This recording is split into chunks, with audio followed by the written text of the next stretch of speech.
troisième journée du championnat national. C'est parti ici au stade Marcel Picot. Donc, et ce sont les Nancéens qui ont donné le coup d'envoi dans une magnifique ambiance. C'était en février dernier, il y a quelques mois. Exactement, et qu'au match retour, ça avait fait 0-0. Attention parce qu'Anziani là est dans la surface de réparation. Il faut le retour de Baptiste. Il sera attentif à ce qui peut se passer. C'est bien tiré ce ballon, c'est pas sorti encore.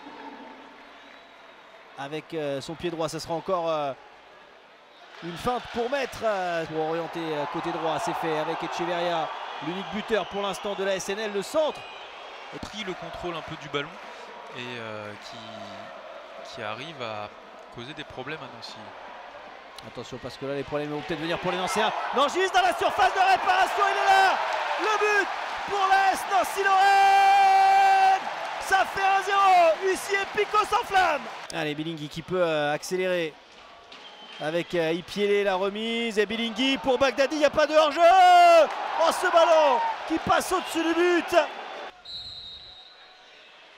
Et c'est reparti, Nancy qui mène donc 1-0 et qui repart tout de suite à l'attaque avec Giacomini qui tente de lancer. Et d'abord...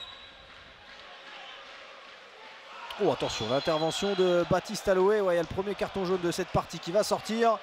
L'ancien Marseillais là, Keita, et belle intervention de la défense de Nancy, sans faute selon Monsieur Delpech.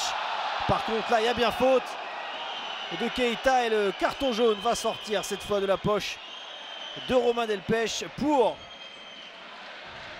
avertir Tidiane Keita. Facile de mettre à but à Vincent Viau, l'ancien Concarneau. Attention, il y a Sami Bagdadi dans la surface de réparation. L'égalisation dunkerquoise, elle est là, elle est signée Sami Bagdadi et ça fait un but partout désormais. Picot refroidi. Allez mieux. Ouais, attention, ce coup franc qui est un petit peu court de Moisan. Mais attention, ça va revenir et il ne va pas y avoir de hors-jeu. Gaëtan Busman dans la surface de réparation. Baptiste Aloé, Sami Bagdadi peut accélérer. Il est passé, Bagdadi rentre dans la surface. Oh, la frappe écrasée de Bagdadi, elle est captée par Martin Sourzac, la frayeur. Allez, il est bien tiré ce corner, il ne peut pas sortir. Sullivan Péan, il va devoir sortir en deux temps.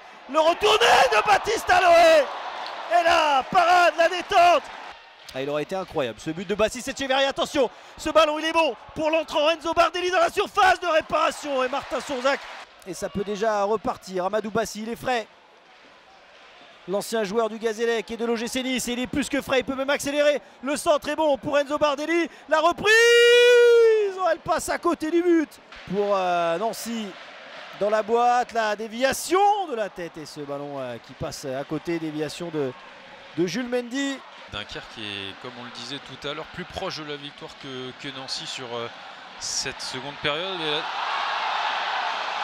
On réclamait quelque chose, c'était compliqué à siffler. Lamine Cissé qui a essayé d'aller chercher au duel dans la surface de réparation, mais Sullivan Péan qui s'était imposé. Attention, Ryan Grib face à Mayoro Ndoye, il est passé Grib dans la surface de réparation, il est passé, et le deuxième but, l'USLD qui vient marquer ce deuxième but ici à Marcel Picot. Ça fait 2-1 désormais pour Dunkerque. Incroyable ce qui est en train de se passer. Umdenstock pour la remise en jeu, la longue balle pour Gaëtan Busman, attention. Et ça sera le corner ici à Marcel Picot pour les débuts en national. Il est bien tiré, ce corner. Oh, le poteau dans les dernières secondes trouvé. Prochaine, donc ça peut être... et voilà, c'est terminé. Et c'est la fin de ce match. Les sifflets, forcément, qui descendent des travées de Marcel Picot parce que l'USL Dunkerque est venu s'imposer sur la pelouse de Nancy, 2-1. Ce sont pourtant les Nancéens qui avaient ouvert le score. Ryan Grib, lui aussi, auteur de son premier but en national ce soir. Et vous allez le voir, il ne le doit à personne d'autre qu'à lui-même. Ryan Grib, il a fait le tour de Prince Mendy. Derrière, il manque un peu sa frappe, mais c'est quand même cadré.